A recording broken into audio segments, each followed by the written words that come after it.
আল্লাহর ওলি রবি বিন সুলাইমানের দিকে রবি বিন সুলাইমান রহমতুল্লাহ আলাইহি হজের নিয়ত করলেন। কিসের মনে আছে?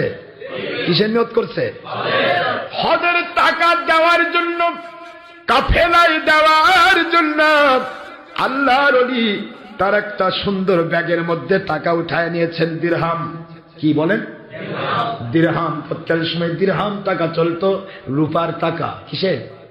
রূপার টাকাকে দিরহাম বলা হয়। প্রায় 1 ভরি রূপা। দিরহাম 1 ভরি সোনা। দিনার, বুঝতেছেন নাকি? দিনার হলো সোনার টাকা, রূপা হচ্ছে, দিরহাম হচ্ছে রূপার টাকা। রূপার টাকা তখন সেই সময়ে লাগতো, বেশি টাকা লাগতো না, মাত্র 600 মতান্তরে 650 দিরহাম। 650 দিরহাম দিয়ে হজের টাকা জমা দিলে হজ করা যেত। আল্লাহর ওলি রবি বিন সুলাইমান রহমতুল্লাহ আলাইহি হজের নিয়ত করে নিয়েছেন, চলে যাবেন টাকা দেওয়ার জন্য। টাকা দেওয়ার জন্য ব্যাগের মধ্যে, থলের মধ্যে 650 দিরহাম টাকা নিয়ে, দিরহাম নিয়ে তিনি কাফেলাকে দেওয়ার জন্য যাচ্ছেন। দেওয়ার পথে রাস্তায় দেখতে পান বসরা আর কুফার মাঝখানের বিশাল ওয়েলরে স্টেট, বিশাল বড় স্টেট, বড় রাজপথের এক সাইডে দেখা যায় একটি জায়গায় একটা দুম্বা, মরা দুম্বা পড়ে আছে। মরা দুম্বা থেকে একটা বোরকা পরিহিতা ফাটা বোরকা, সেরা বোরকা, কিন্তু পূর্ণ পদ্মানশীলা মহিলা, হাত পা কিছুই দেখা যায় না।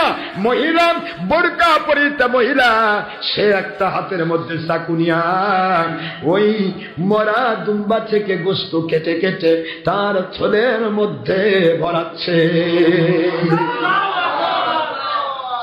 টাকা জমা দিতে যাচ্ছেন রবি বিন সুলাইমান। কোথায় যাবেন?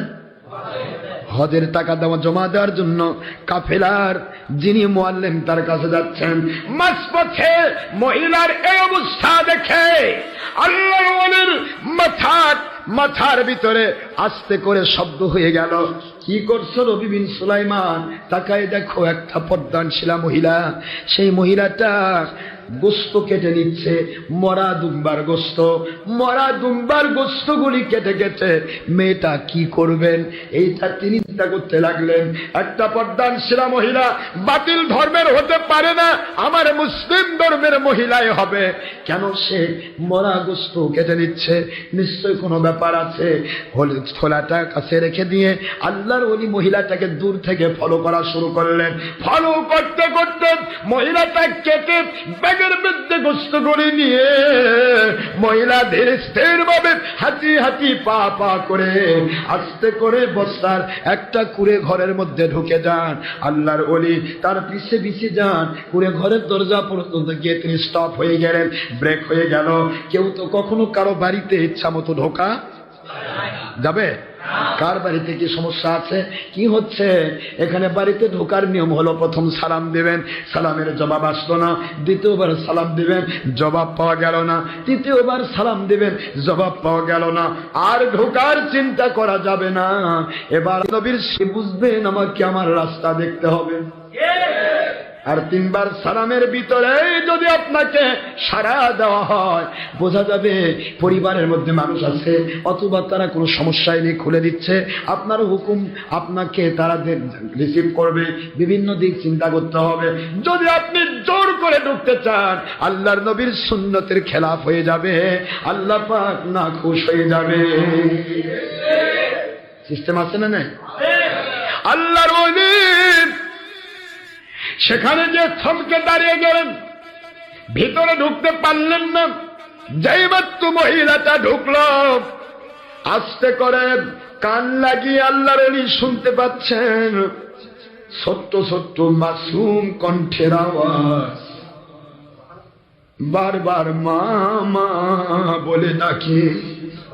ও আমার মা, 3 দিন ধরে খাই না মা, একটু খাবার দিবেন কি? আমরা তো ক্ষুধায় অস্থির হয়ে গেছি মা, কষি কষি কণ্ঠ, ছোট্ট ছোট্ট মাসুমের কণ্ঠ, আওয়াজ আসতেছে, আল্লাহর ওলি দু চোখের পানি ছেড়ে দিয়ে কাঁদে, রে রবি বিন সুলাইমান তুমি যাচ্ছ হজ করতে, ছোট্ট শিশুরা তারা না খেয়ে মরা গোশত খেতে চলেছে। মুসলমান প্রতি বৎসর হজ করতে যান ভাই, আমার কোনো আপত্তি নাই। আপনার জীবনে একবার হজ করা ফরজ, প্রতি বৎসর কেন যাচ্ছেন? ওই টাকাটা গরিবদেরকে দান করলে কি চলে না? কিন্তু তা তো উদ্দেশ্য নয়। উদ্দেশ্য হলো 10 হাজিতে 1 হাজি ফ্রি, তার সাথে ডাল ফ্রি, ভত্তা ফ্রি, তার সাথে আপনি যাবেন। আপনি যে প্রতি বছর 10টা করে সোনার বিস্কুট নিয়ে আসতে পারলে মেলা টাকার মালিক হওয়া যাবে। এটা তো ব্যবসা, এটার নাম তো হজ নয়। আপনি প্রতি বছর হজ যাচ্ছেন টাকা নেওয়ার জন্য।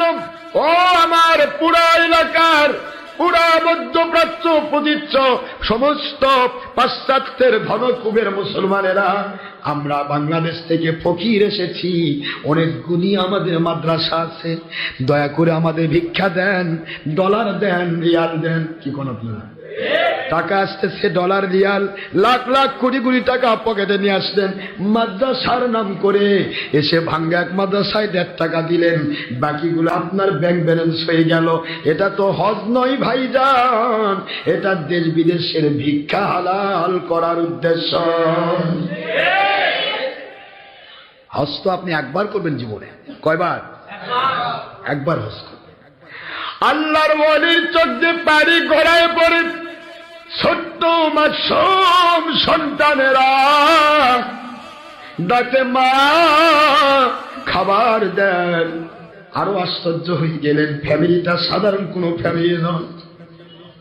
মেয়েটি বলতেছে, মা তোমাদের আব্বা আওলাদের রাসূল, আল্লাহর নবীর আওলাদ, আওলাদের রাসূলগণ কখনো ভিক্ষা নিতে পারে না, সদকা নিতে পারে না, যাকাত নিতে পারে না। মা তোমাদের আব্বা জানছেন আওলাদের রাসূল, আজকে তিনি যদি থাকতেন তোমাদেরকে পেট ভরে খাওয়ানোর ব্যবস্থা করতে পারতেন। আমি পর্দান ছিলাম, মা তোমাদের কোথায় যাব, কি নেব, কোথা থেকে টাকা কামাই করব? আজকে আমি 3 দিন অনাহারের পর মরা জীবজন্তুর গোশত মুবাহ হয়ে যায়, খাওয়া জায়েজ হয়ে যায় জীবন ধারণের জন্য। এই জন্য আজকে তোমাদের জন্য কিছু গোশত রেডি করেছি মা, রান্না করে তোমাদের মুখে তুলে ধরা হবে। হযরত রবি বিন সুলাইমান রাহমাতুল্লাহ আলাইহি মনের ভিতরে আঘাত লাগে, কোথায় যাব আমি হজ করতে?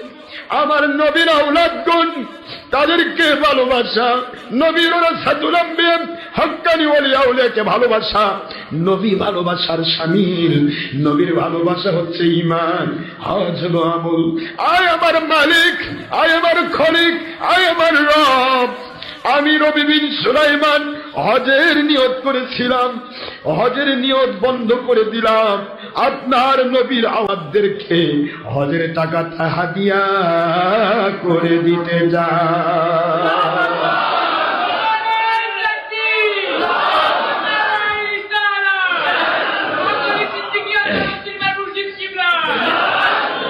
হজের টাকা আমি হাদিয়া করে দিতে চাই।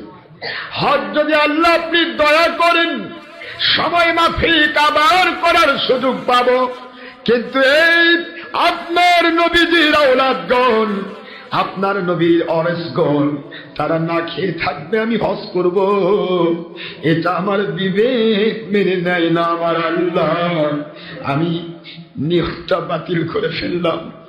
যেই মাত্র নিয়ত বাতিল হয়ে গেল, ডাক ছাড়ে, ও আমার মা, আমি গুনাহগার রবি বিন সুলাইমান, আমাকে যদি চিনতে পারেন মা ভালো, না চিনতে পারলে সমস্যা নেই।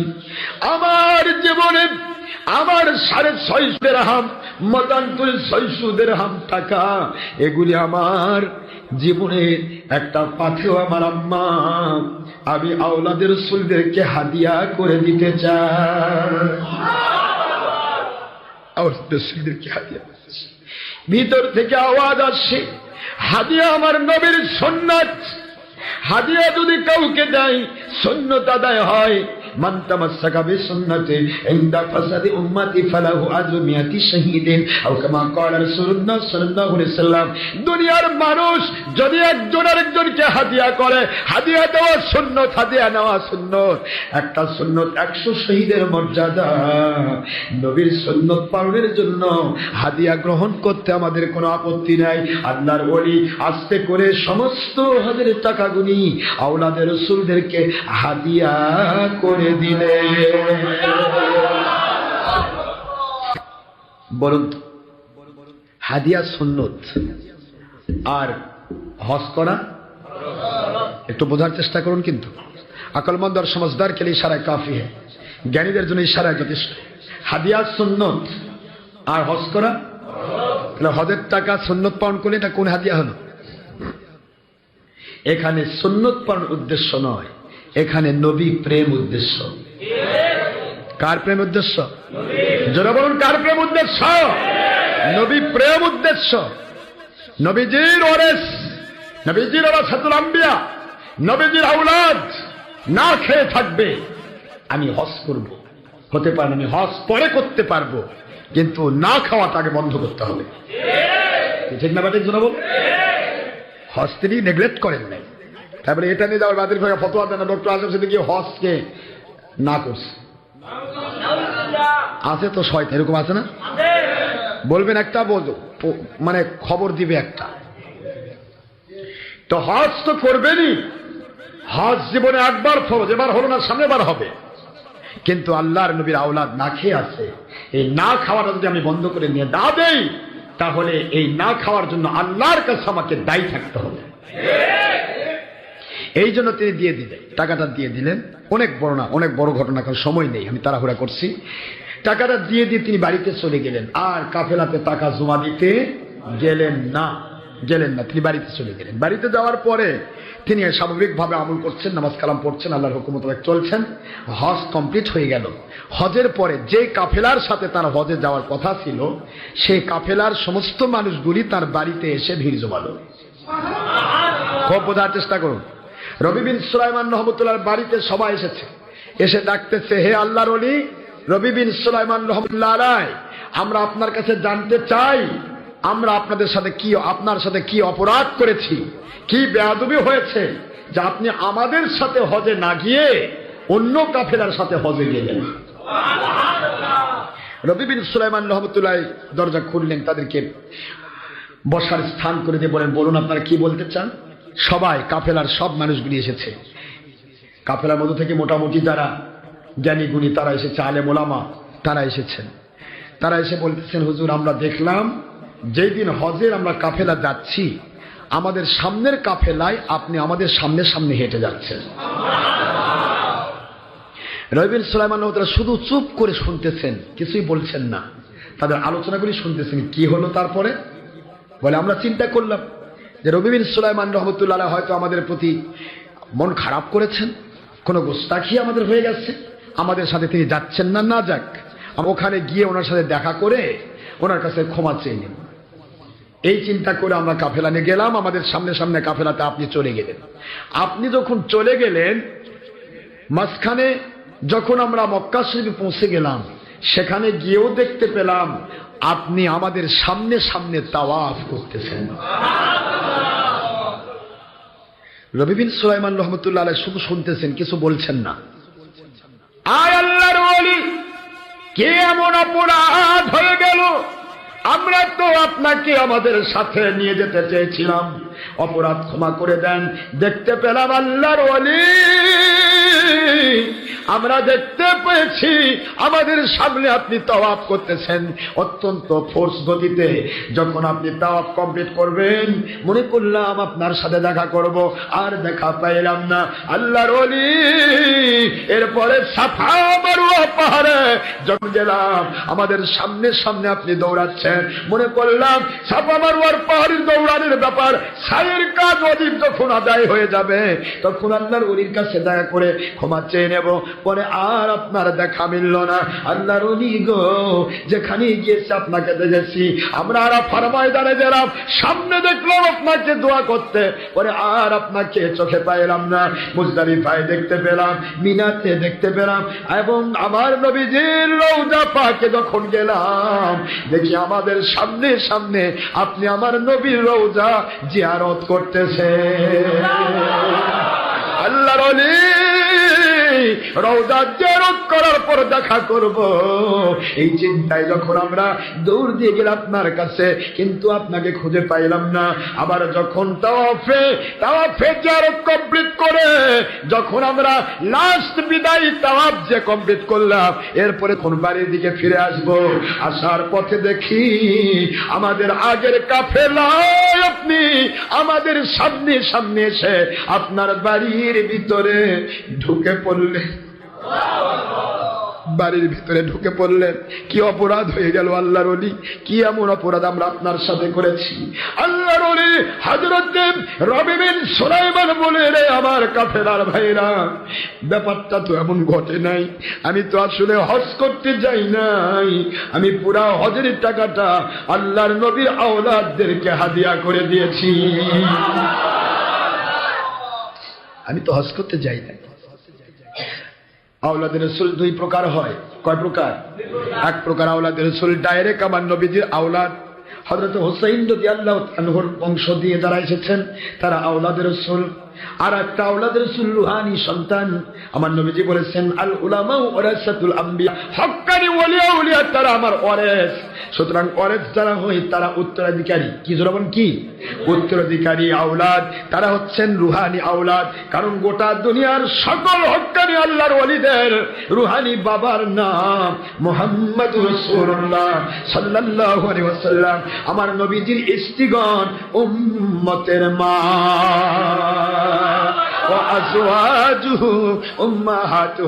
নবীর স্ত্রীগণ উম্মতের মা। কোরআন শরীফের সূরা আযাবের 6 নম্বর আয়াত আল্লাহ বললেন নবীর স্ত্রী উম্মতের মা, আর নবী হচ্ছে তোমাদের রুহানি বাবা। আওলাদের রাসূল দুই প্রকার, এক প্রকার জিসমানি আওলাদ, আরেক প্রকার রুহানি আওলাদ। জিসমানি আওলাদ যারা তারা হুসাইন আলাইহিস সালামের বংশধর, আর রুহানি আওলাদ যারা তারা হচ্ছেন হক্কানি আল্লাহর ওলিরা। আওলাদে ওলিদের, আওলাদের রাসূলদের মর্যাদা কতটুকু আল্লাহ পাক দান করেছেন। এই জন্য নবীজি বলেছেন, কোন হক্কানি ওলির চেহারার দিকে যদি কেউ তাকায়, সেজন্য আমি নবীর চেহারা দেখতে পাই, তাদের জীবনের সগীরা গুনাহগুলি মাফ হয়ে যায়। এটা কেন? আল্লাহর ওলি রবি বিন সুলাইমান রাহমাতুল্লাহ আলাইহি বলেন, আয় আমার ভাইয়েরা, আমি তো হজে গেলাম না, কেমনে আপনারা দেখলেন? সকলে বলছে এটা কেমন কথা? একা যদি দেখতাম, দুই চোখ দিয়ে যদি দেখতাম ভুল হতে পারত। আমাদের কাফেলার এমন কোন মানুষ নাই যে ব্যক্তি আপনাকে দেখে না। সবাই তো আপনাকে দেখেছে। ব্যাপারটা কি ঘটলো? তিনি বলেন, আমি বুঝতে পারি না ভাইজান, কিছুই বলতে পারবো না, সব আমার মালিকের কুদরতের খেলা। জোরে বলুন সুবহানাল্লাহ। সবাই বাড়ি বাড়ি চলে গেলেন, আল্লাহর ওলি ঘুমিয়ে পড়লেন। রবি বিন সুলাইমান রাহমাতুল্লাহ আলাইহি বলেন, আল্লাহর কসম করে বলি রে, রাতের অন্ধকারে আমার কুড়ে ঘরটা নূরের আলোতে আলোময় হয়ে যায়। স্বপ্নের ভিতরে দেখি আমার আখিরি নবী, দু জাহানের বাদশাহ, সাইয়্যিদুল মুরসালিন, আখিরি নবী মুহাম্মদুর রাসূলুল্লাহ সাল্লাল্লাহু আলাইহি ওয়াসাল্লাম, তিনি এসেছেন। বলা রবি বিন সুলাইমান, আর কত মানুষ আপনাকে হজের সংবাদ দিলে আপনি বিশ্বাস করবেন, এবারের হজ আমার আল্লাহ আপনার কবুল করে নিয়েছে। আর কত মানুষ আপনাকে খবর দিতে হবে। আয় রবি বিন সুলাইমান, লক্ষ্য করে দেখুন, যেই থলের মধ্যে করে আমার আওলাদদেরকে আপনি 600 দিরহাম সোনার রূপার টাকা হাদিয়া করে দিয়েছিলেন, ওই থলেটা আমি আখিরি নবীজির হাতে নবী বিন সুলাইমান রাহমাতুল্লাহ আলাইহি বলেন, আমি লক্ষ্য করে দেখলাম যেই থলেতে করে আমি আওলাদে রাসূলদেরকে অর্থ হাদিয়া করে দিয়েছিলাম, ওই থলেটা দুজাহানের বাদশার হাত মুবারক খেয়েছে। আমি চিন্তা করতে লাগলাম, আয় আল্লাহর বন্ধু, আমি তো হজ না করে আমি সব টাকাগুলি আপনার আওলাদদেরকে আমি হাদিয়া করে দিয়েছি। আল্লাহর বন্ধু বলে, নবী বিন সুলাইমান, ভালো মেসেজ শুনুন, খবর শুনুন, আপনি যেদিন আমার আওলাদদেরকে নবী প্রেমকে সামনে নিয়ে হজের টাকাগুলি দান করে দিয়েছিলেন, হাদিয়া করে দিয়েছিলেন, ওই দিনই আমার আল্লাহ আপনার শুরুতে একজন রহমতের ফেরেশতা তৈরি করেছেন। ওই রহমতের ফেরেশতা এবারে আপনার শুরুতে হজ করেছেন, সারা জীবন সারা বৎসরতে তওয়াফ করবে, উমরা করবে, কিয়ামত পর্যন্ত নবী বিন সুলাইমান রূপী ওই রহমতের ফেরেশতা তওয়াফ করতে থাকবে, প্রতি বছর হজ উমরা করবে, পুরা হজ উমরা তাওয়াফের সওয়াব আমার আল্লাহ পাক আপনার নামায় আমলে দান করেছে।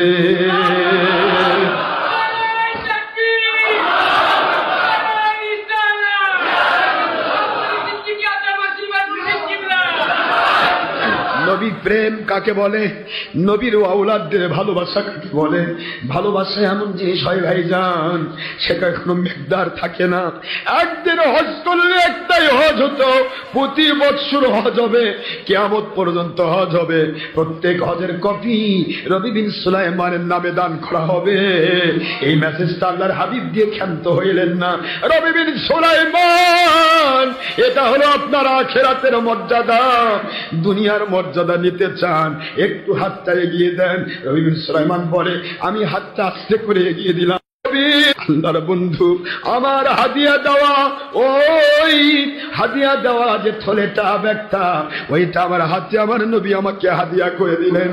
আল্লাহর হাবিব বলেন, ও নবী বিন সুলাইমান, আল্লাহর নবী, আল্লাহ এবং নবীর সাথে যারা ব্যবসা করতে চায়, ওদের ব্যবসায় দুনিয়াতেও লস নাই, আখিরাতেও লস নাই, শুধু লাভ আর লাভ। লাব্বাইকা সাদাইকা সালাম দিয়ে আমি নবী পাক সাল্লাল্লাহু আলাইহি ওয়াসাল্লামকে বিদায় করলাম। আল্লাহর হাবিব যখন বিদায় হলেন, ঘুম আমার ভেঙে গেল। ঘুম থেকে উঠে দেখি নবীজির দেওয়া আমার হাদিয়ার থলেটা এখনো আমার হাতের ভিতরে। থলেটা আস্তে করে খুললাম, থলের মধ্যে মেশক আম্বরের সুঘ্রাণ। থলেটা আস্তে করে খুললাম, আশ্চর্য হয়ে গেলাম। দান করেছিলাম আমি, হাদিয়া করেছিলাম 695 দিরহাম রূপার টাকা। আমার হাদিয়ার থলেটা ভরা সোনার দিনার। 600 দিনার দিয়ে আল্লাহর নবী তার থলেটাকে ভরে দিয়েছেন। সুতরাং দুনিয়ার সাজসজ্জা, দুনিয়ার রং তামাশার দিকে দৌড়ালে শুধু দৌড়াতেই থাকতে হবে ভাইজান। বিশ্বাসে বস্তু মিলে তর্কে বহুদূর। আমার নবীজি পাক সাল্লাল্লাহু আলাইহি ওয়াসাল্লামকে মহব্বত করে নবী প্রেমে আমল করার চেষ্টা করুন। নামাজ পড়ুন, রোজা রাখুন, হজ করুন, যাকাত দিন, মন্দ কাজ ছাড়ুন, সব ঠিক আছে, নবী প্রেমে করার চেষ্টা করুন। বিশ্বাস করেন, আপনার দুনিয়াতে কত টাকার দরকার, দুনিয়াতে কত সম্পদের দরকার, যেই পরিমাণ সম্পদ পেলে আপনার ঈমান নষ্ট হওয়ার সম্ভাবনা থাকবে না, আপনি বাতিল পথে যাওয়ার সুযোগ থাকবে না, এমন প্রয়োজনীয় অর্থ আল্লাহ পাক কুদরত থেকে আপনাকে ব্যবস্থা করবেন। আখিরাতে আপনার কি দরকার, আমার মালিক আপনাকে হেফাজত করবেন। আসুন মহান আল্লাহ পাক আমাদেরকে স্যাক্রিফাইস করার তৌফিক দিন। একটু হলেও আল্লাহ এবং নবীর জন্য অর্থ ব্যয় করা, সময় ব্যয় করা, শ্রম দেওয়া এবং পরীক্ষার মধ্যে এনার্জি দিয়ে, কঠিন এনার্জির মধ্য দিয়ে পরীক্ষা দেওয়া, পাস করার চেষ্টা করা। এই চেষ্টা যদি আমরা করি, আল্লাহ অবশ্যই গয়বী মদত করবেন। যে আয়াতটা আমি বলেছিলাম, কানা হাক্কান আলাইনা নাসরুল মুমিনিন, মুমিন যারা হবে তাদেরকে আমি আল্লাহ পাক সাহায্য করা, গয়বী মদত করা আমার দায়িত্ব হয়ে যায়। জোরে বলুন সুবহানাল্লাহ।